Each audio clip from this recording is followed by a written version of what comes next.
Welcome to the intersection of technology, cybersecurity, and society. Welcome to ITSP Magazine.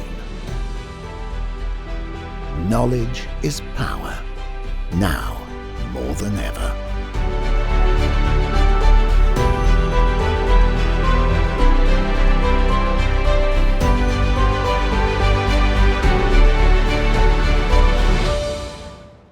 Hey, welcome to today's episode of Lockdown with Kayla and Taylor. A little bit of a background change for Kayla and I, but we know it's been some time since Kayla and I were able to record and get an episode out. Today, we're going to discuss what's happened since RSA conference, things that have been going on, and a couple of topics surrounding what's really been going on. And I think, Kayla, I think you'd agree, but much needed conversation around the people in the industry and the current status of what people feel like, what people look like.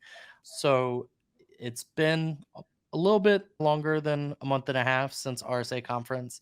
We both came back and we apologize for the absence. We'll talk about a couple of those things. But before we kick off, Kayla, anything that you wanted to bring up before we dive in and talk about life? Yeah, I just think it's really important that as an industry, as professionals, but more importantly, as human beings, that we talk about mental health, physical health, and just overall well being of each other, of ourselves, and really recognize when we have reached that tipping point or are about to, and knowing that there are people out there that care for us, whether it's colleagues or family or friends, and who you can reach out to. And maybe it's not the same person for the same things, but finding that rock, that shoulder to lean on is really important. I think we're all at a point at some point in another where we need someone else, we need an outlet. And it's important to recognize that. 100%. Outlets they're huge. They're completely undervalued. I know from my experience, one being a male, two being a veteran, mental health is something that's a bit polarizing for people that fit my veteran male status, right? Men don't really like to be vulnerable. They don't like to talk about things that are weighing on them or really talk through things at certain times. I think that everyone gets to a point where they really have to find that balance of getting that outlet, whether it's a person, whether it's the gym, whether it's sports, whether it's playing darts.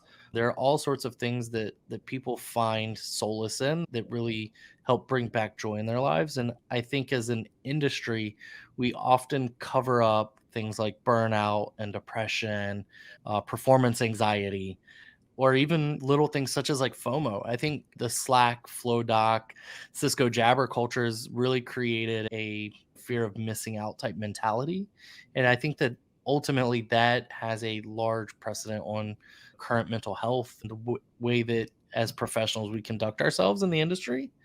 It's amazing for me. I know that I haven't taken a real vacation, and you're probably going to cry, but I haven't taken a real vacation without taking my laptop or anything since 2014. Wow. Yeah, that's not okay. Yeah.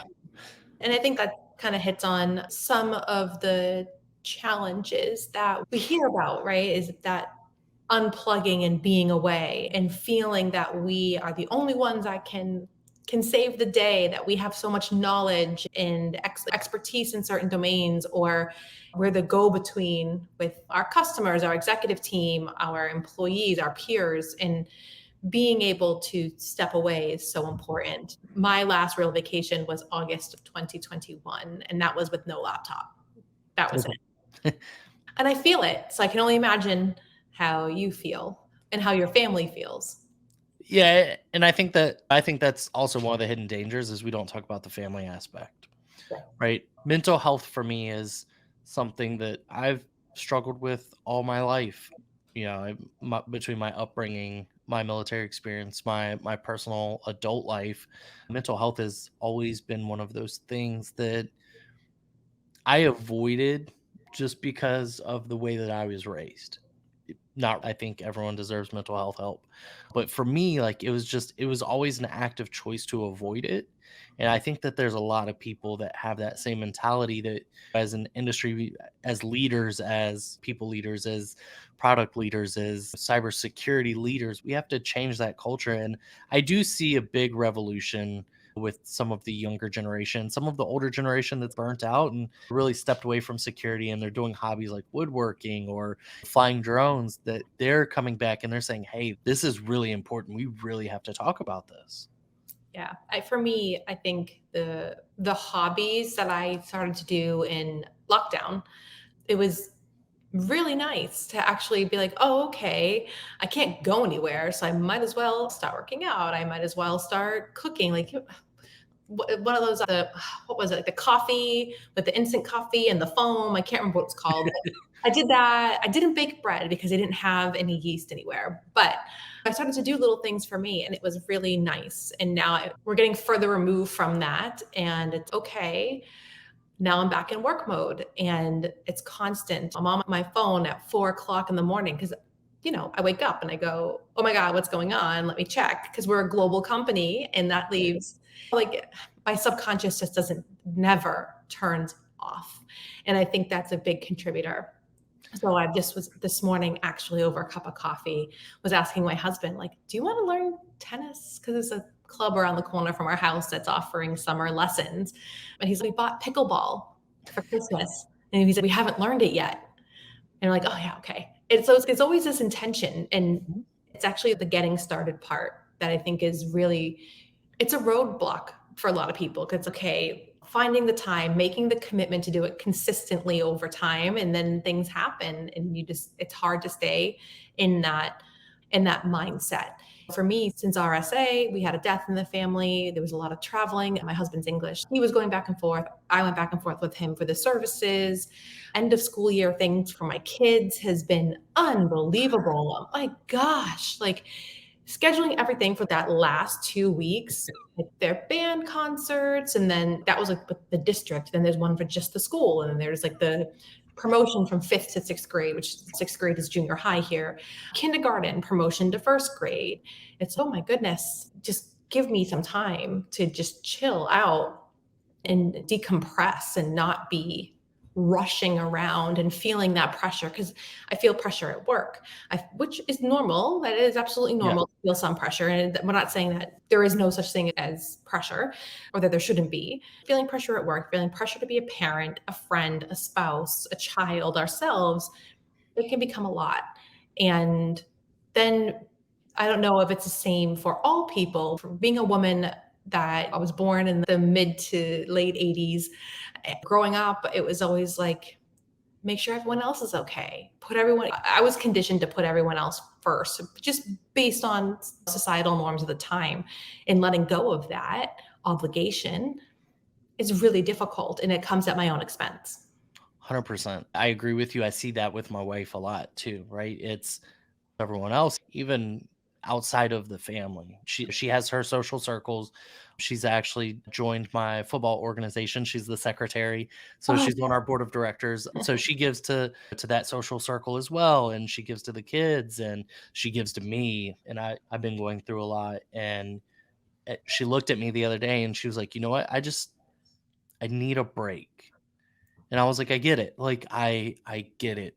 yeah. What can I do? Like, how can I give you this break? Do you want a pedicure? Do you want to go get a massage? Do you just want to go lay out at the pool? And she's like, but if I do that, what about the kids? What about you? What if you're busy in meetings and you can't make lunch? Or what if you've got to pick the football players up? Or our daughter who leaves for Taekwondo Nationals here in just a couple days, you know, what if she needs to get picked up from Taekwondo camp, or if she needs some gear or something? It's no, you've got to go take that break. So it's funny. Finally, yesterday, she was able, right before the storms came in, she was able to go lay out on the back deck. And her and I have a great relationship. And she was like, I'm not really comfortable. It's a little warm out.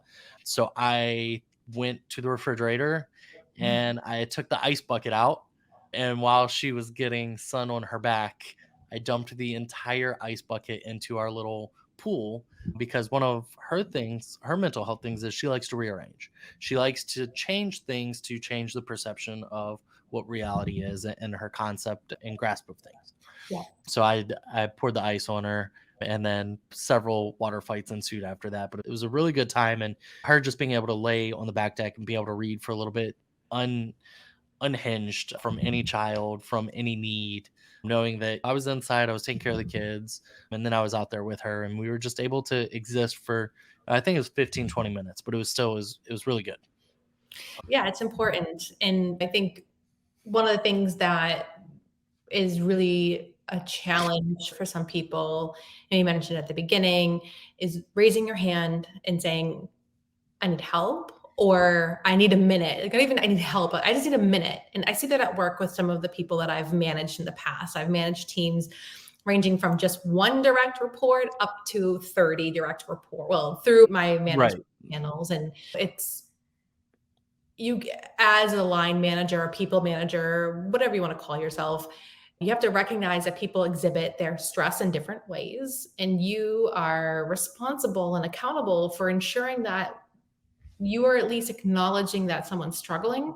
You can't save them all, right? It's not like it's on the line manager to be like, okay, you need a vacation, take time off. No, but it's just saying, hey, do you need help?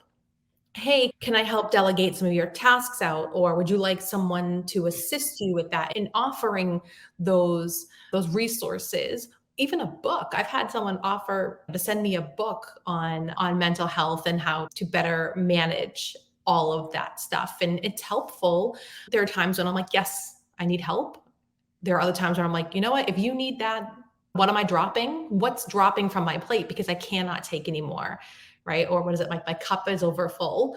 There's no room. So what else? What's gonna slide off? And leaving that up to my peers or my direct management to tell me, because I can't do it all, and my team can't do it all. And trying to be that line of defense there is, I think, stressful in itself, right? But I want to make sure that I'm at least advocating for my team and myself in those situations. No, 100%. And I think that your ability to recognize, right, is wonderful. Unfortunately for me, like, I don't recognize it. I take on and I take on and I take on. And eventually it gets to a point where it was with me after RSA where I just shut down. Yeah. Like, my body just, it gave out. So I ended up in the hospital, found out I have a fractured spine, and two of the discs, I guess, in my spinal column have been fractured, and they've been fractured for some time. And I'd been trying to figure out why I hadn't been able to really work out in the gym, or even at RSA. It was, you notice, like, it was really hard for me to walk around and to be upright the entire time. And it was really hard to just be normal. It Yeah. impacted coaching. It impacted what I was able to do with my kids, because my football players, I love working out with them. And then Mackenzie, I love going out there holding her pads, whatever she can do. And it's just, I hurt and I hurt. And I ended up getting MRI and ultrasound and everything. And that diagnosis, it helped, but it really took a toll on my mental health, being told, like, no, like, you've got to stop, like, you're seriously injured. And then, finding out there were other things going on, like sleep apnea, that were contributing to mental health. The doctor was like, when was your last vacation? Like, when did you close the laptop and not open it? And having to be honest with him and myself, like, oh, like, it was before my wife and I ever got together. Yeah. But think about what that does to your wife and your kids too. So that now has compounded that stress once you've realized that. And it feels like it's cyclical, or that it's compounding and it doesn't end.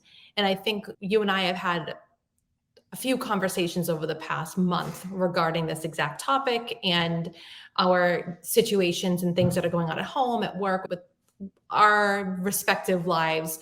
And we have each other. And what I would really like for everyone who is listening to this today, please find that person for you.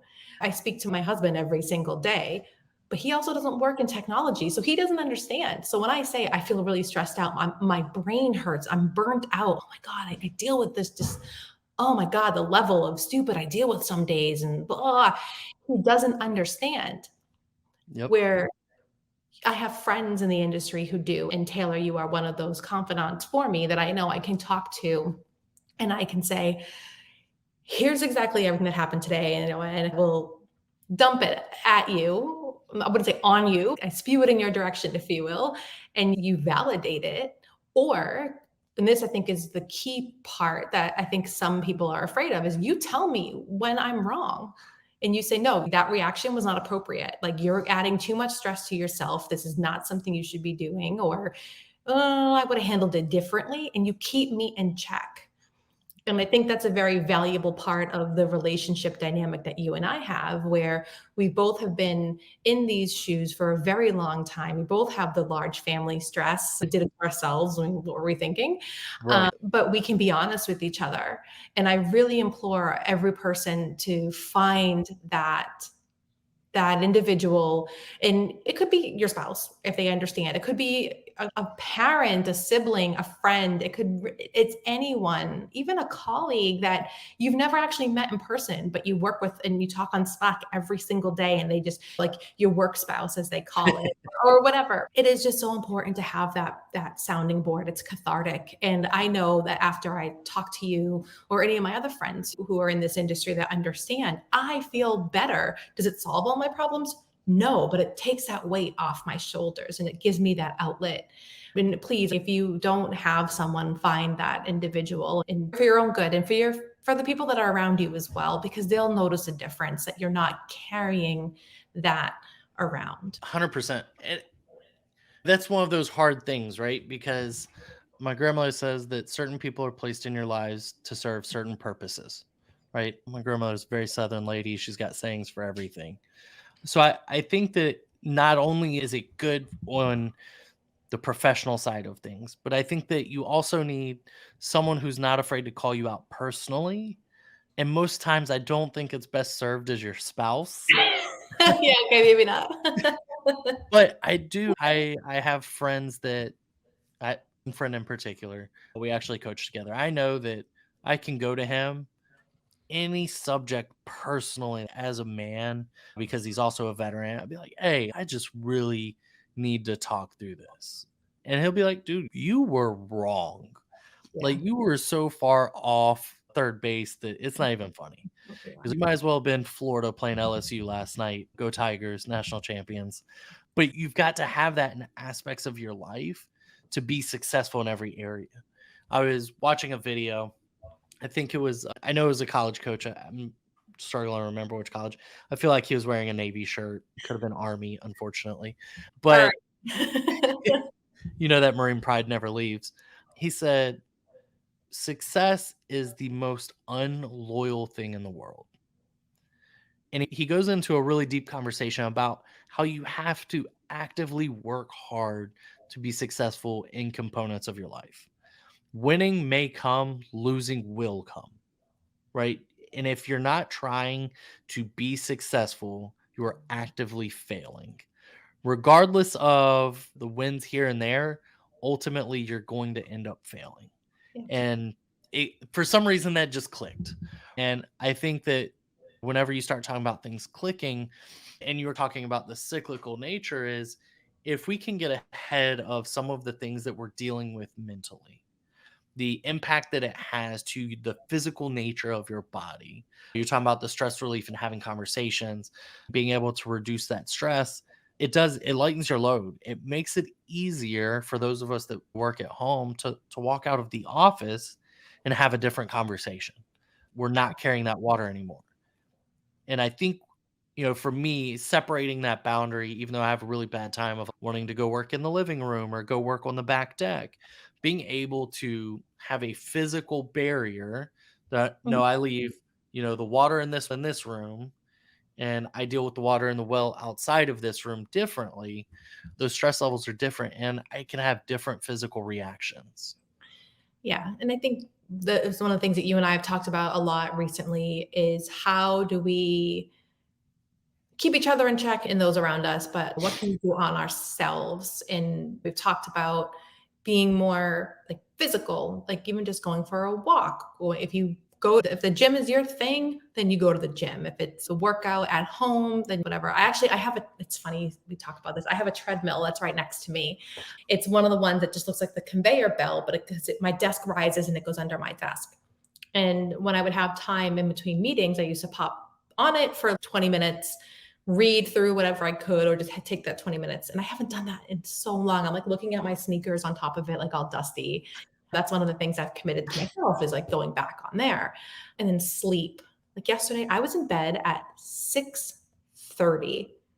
I kid you not. I actually physically crawled into my bed at 6:30, left my laptop downstairs, crawled into bed, put on Criminal Minds because what girl doesn't like those thrillers? And I just laid there and it was glorious. And it wasn't sleep, but it was rest. And it was watching something that, yes, you have to, if you really want to think about who's doing it, sure, but it's something I can just put on. It's there. If I want to scroll through Twitter or whatever, insert social media here, I can do that. But it was just the first time I'd done that. And guess what? My kids are fine. My husband's fine. The dogs are fine. Everyone was fed and everything. It was fine. And work was fine. Yeah, work was fine. Yeah, my God, nothing burned to the ground. There was I was expecting to wake up to something and there was nothing. And that was, I think, the first time in a long time where I was like, oh, okay, there isn't a consequence for taking care of myself and just needing that, like that time out. And that's just, it's important to, and I know you said you can't really recognize it in yourself yet. I've told you, and I'm sure your Cam has as well, and your kids have, it'd be like, chill out. Yep. But I recognized that I needed to remove myself and just be alone. And it was definitely something for me as prioritizing my mental health, making sure I got the rest and sleep that I needed, making sure that I'm going to put my physical health first and go back on the treadmill or take pickleball lessons, which there aren't any near me. So it's YouTube to teach myself and my husband how to play, and carving out that time. I hate the saying like, oh, there's 24 hours in a day. How are you spending each hour? I think that's very unfair because some people just need 6 hours to just chill, where other people can do something and constantly be going. It's up to the individual. And maybe that's something that you could work on as a takeaway, is finding your limits and learning how to recognize them. No, I'm definitely trying. It's funny that you talked about doing something restful last night because I ended up doing the same thing. So we got a severe alert for the area the other day saying, hey, chance of level whatever storm. And so yesterday we brought everything in. We broke down the outside because they were calling for pretty heavy winds and damaging thunder and lightning, things like that. So just as a precaution, because no one wants a deck pool flying into their neighbor's yard. But I actively made sure that I slept out on the couch. My wife ended up sleeping out there with me too, but I slept out there because I wanted to hear the storm. Because I grew up at the beach and I would sleep on the outside deck, like our front deck. It was a screen, but I would sleep out there like during hurricanes and during storms and stuff like that because the calm after the storm is absolutely beautiful, right? The sky, it just glows a different type. The clouds are amazing shapes, and you just have a tremendous respect for another Mother Nature. So I knew that the storm was coming, and I was like, hey, like I really want to like sleep out on the couch. I want to have the windows open a little bit so I can hear the storm, hear the rain. And while I didn't sleep, I was up and down because we have a new French bulldog puppy who loves to play at 2 and 4 o'clock in the morning in between her naps. I was up and down with her, playing with the rope and stuff, but just listening to the storm, like it was very relaxing. And I woke up at 6:15, 6:20 this morning, took football players to morning high school practice and came back and really got after it and felt like it was going to be a good day. Obviously we're here recording now, so it's even better. Do a little bit of work later, hopefully. But yeah, so I agree. There are things, and I've been working on physical therapy, things like that, my mental health. There are things where physically I'm taking those steps, and then going down to Florida and unplugging for 2 weeks, I think is probably going to be the biggest benefit to anything that I've had in a while. Good. And as we start to wrap up, I think I would like to ask you, Taylor, if you have any suggestions for our audience today, whether it's books to read, podcasts to listen to, this one, really anything that you would like to share for the benefit of our audience today.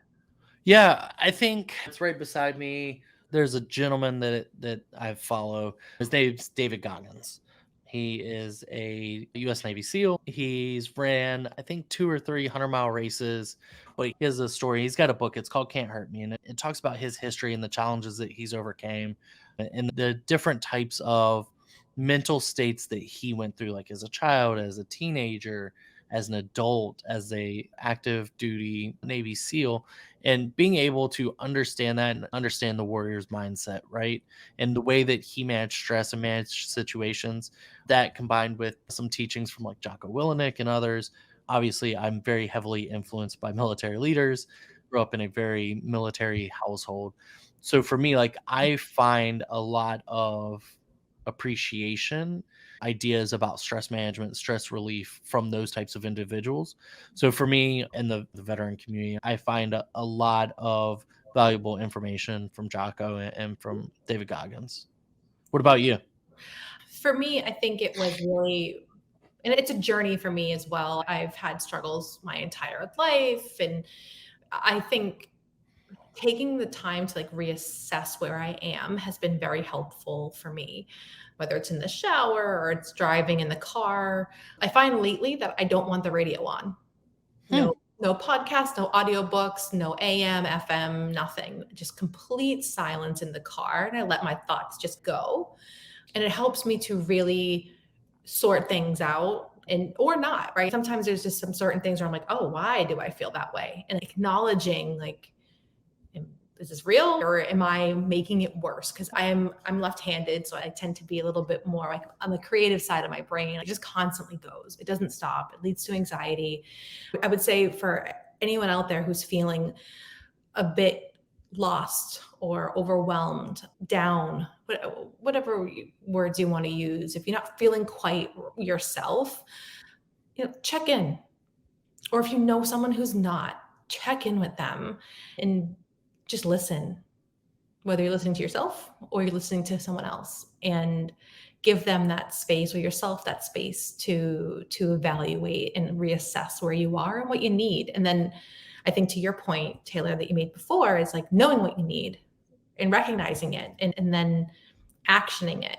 And of course, always if you need help with something, let your manager, your spouse, partner, friend, family, colleagues, someone that you trust know, and don't be afraid to ask for help. And there are resources out there as well. There's the Good Samaritans. There's quite a lot that's available, and there's no shame in asking for help.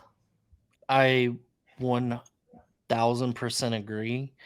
And I think the thing that I would add to that is if you know that someone has certain social anxieties or that they're not comfortable audibly talking, text messages are wonderful. They're non-intrusive, but they have a way of typically appearing when you need them most, right? There are times where I get a text message just out of the blue and it completely reverses the day that I'm having. I'm close with one of my former high school teachers. He was really struggling for a while. I was checking in with him over text, and then randomly he texted me and it was just a random book recommendation.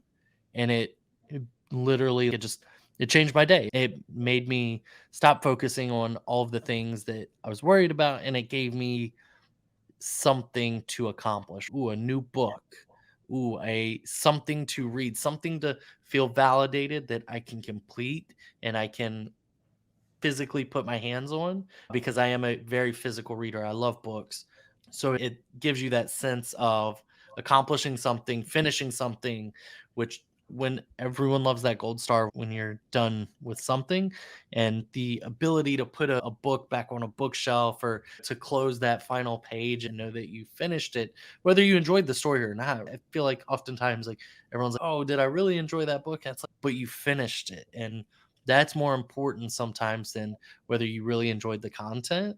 And I would say the same with this episode of the podcast. Like, not everyone's going to agree, not everyone's going to enjoy it, but you and I being able to finish this and talk about this and be vulnerable and talk about situations that we've been in over the last several weeks and even several years, it gives us a sense of accomplishment. And I think going into today and this week and the coming weeks, I think that we're going to feel that much lighter. Those text messages in between work and everything and scheduling podcasts, which I know that Kayla and I have 2 episodes lined up, and we're working with some wonderful guests to get them lined up as soon as possible.